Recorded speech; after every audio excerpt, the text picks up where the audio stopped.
너무 좋게 해버리니까 아예 그냥 다 내 입맛에 맞게 하느님을 만들어버립니다. 이런 문제가 지금 있습니다.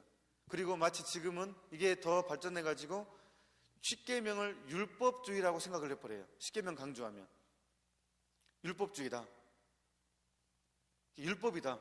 옛날에 바리사이파 사람들, 율법학자들, 그 율법학자들의 율법이 바로 십계명이라고 생각을 해버립니다. 그래서 십계명을 강조를 안 해요. 그냥 사랑만 일방적으로.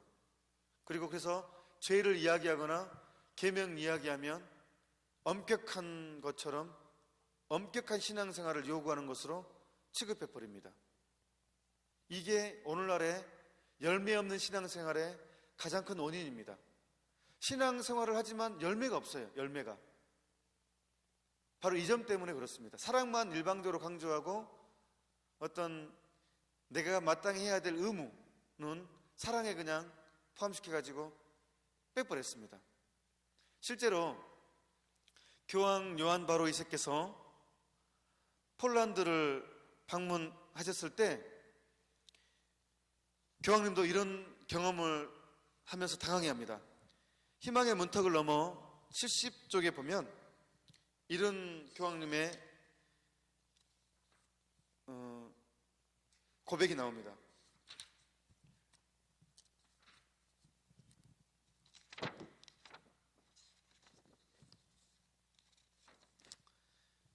교황님께서 폴란드를 방문하셔가지고 사람들에게 십계명에 대해서, 죄에 대해서 이렇게 강론을 했어요.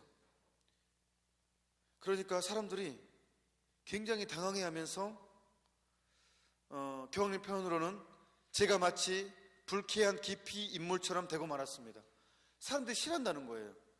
십계명과 사랑, 죄, 이것을 강론 주제로 택해가지고 계명을 얘기하고 죄를 이야기하고 사랑을 얘기하니까 사람들이 싫어한다는 거예요. 교황님이 굉장히 당황했었습니다. 그러면서 교황님이 이렇게 말합니다. 세상이 죄로 가득 차 있음을 인식시키는 것과 그 죄로 단죄한다는 것은 의미가 다릅니다. 하느님이 아들을 세상에 보내신 것은 세상을 단죄하시려는 것이 아니라 아들을 지켜 구원하시려는 것입니다. 세상이 죄로 가득 차 있음을 인식시키는 것은 세상이 구원될 수 있다는 조건들을 창출하는 것을 의미합니다.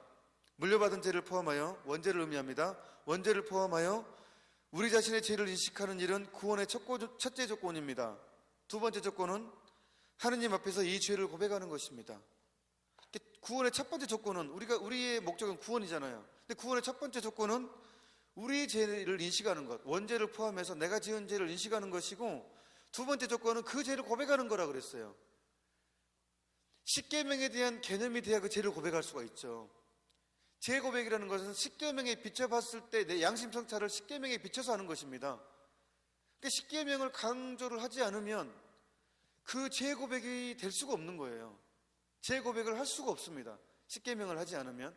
그래서 십계명의 내용을 정확히 알아야 돼요. 그런데 지금은 마치 십계명을 율법으로 그냥 바꿔버렸다는 거예요. 여러분들 십계명 얘기 별로 들어보지 않았잖아요. 그리고 십계명 내용도 사실 모르잖아요. 우리는 십계명에 대한 구체적인 내용을 전혀 모릅니다. 제가 십계명의 내용을 1계명부터 십계명 하나하나씩 조목조목 이야기하면 사람들 경악을 합니다. 십계명이 이런 거였냐고. 십계명을 제대로 모르기 때문에 내가 무엇을 고백해야 되는지도 모릅니다. 신자들은 어떤 것을 고백해야 될지도 몰라요.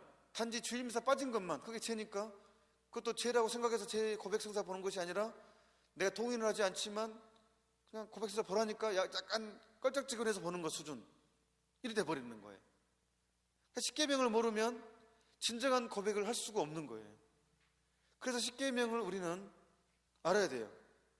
그래서 오늘 제가 교리 서두에 어떤 젊은이가 선생님, 제가 어떻게 해야 영원한 생명을 얻을 수 있겠습니까? 라고 했을 때 예수님께서 계명을 지키라고 그랬어요. 계명을. 그 계명을 지켜야지만이 하느님이 우리에게 무엇을 주시려고 하는지를 온전히 이해할 수 있습니다.